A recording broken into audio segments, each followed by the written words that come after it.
ကဲဗျာကျွန်တော်ညီလေးညီမတွေအားလုံးပေါ့အကူကြီးကိုမြင်အောင်ကြည့်ပေးပါဗျာအမကြီးကိုမြင်အောင်ကြည့်ပြီးလေ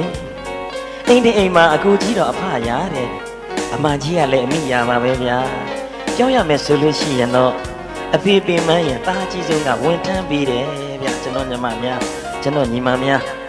အမေပင်မရင်အမအကြီးဆုံးကဝန်ထမ်းပေးတာပဲအမေနားလိုက်ဦးခဏအမေပင်မနေအငယ်တွေအတွက်သမီးဦးဆောင်မဲတဲ့အမေမဟုတ်တဲ့အမေပါပဲဗျာဟုတ်တယ်ဗျာအမကြီးကအမေလိုအသက်နဲ့မရင်းခဲ့ပြီပဲချွေးဆက်တင်နဲ့ရင်းခဲ့ရတယ်လေအမေမဟုတ်တဲ့အမေသူ့ကိုကျွန်တော်ကနာမည်ပေးတယ်ဒုတိယမေမေလို့အကူကြီးပဲလှည့်ကြည့်လိုက်ရအောင်လေအငယ်တွေအတွက်အစားအစာရှာခဲ့ရတယ်ဗျာကစားစရာရှာပြီးခဲ့တယ်လေအစားကိုညာကျွေးခဲ့တယ်ဗျာတတိုင်းကြီးတစ်ခုပါပဲလေအဖွေပြီးရင်အကူကြီးကဒုတိယပြေပဲဗျာအရှာရပေးဆက်ခဲ့ချွေးဆက်တင်နဲ့နမလုံးခဲ့ရတာပါပဲဗျာအဖေပြီးရင်သူကလည်းအဖြစ်ခံလူသားကြီးပဲဗျာအမြင့်မြတ်ဆုံးလူသားတွေပါလေချစ်တဲ့နှလုံးသားကကြီးမားခဲ့တော့တခါတလေကို့အရေးထက်ကို့ညီတွေညီမတွေအရေးပဲငဲ့နေရတယ်ဗျာကျွန်တော်ကဘဝလက်တွေ့ခံခဲ့ရတာဗျာအမေကမောင်နှမ9ယောက်မွေးတယ်မပြည့်စုံတဲ့ဘဝကတက်လာတော့အောင်မြင်တဲ့တနေ့ကျွန်တော်ဘဝမမေ့ဘူးရဲ့ကျွန်တော်အကူအကြီးဆုံးကလေ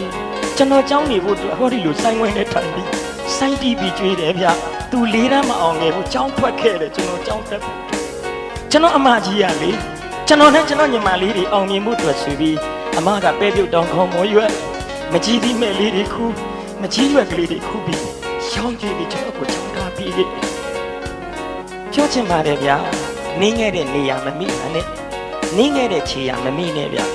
ခက်တာကကျွန်တော်တို့အငယ်တွေကအောင်မြင်သွားရင်အတိတ်မိတယ်လို့ရွှေပြောင်းတယ်လို့လူတွေကများတယ်ငါတုံလို့ဟာငါတက်လို့ဟာထင်းခဲ့ကြတယ်နင်းခဲ့ရတဲ့နေတွေကအများကြီးပါဗျာမိုင်းတလန်မိုင်းတထောင်ရဲ့အစ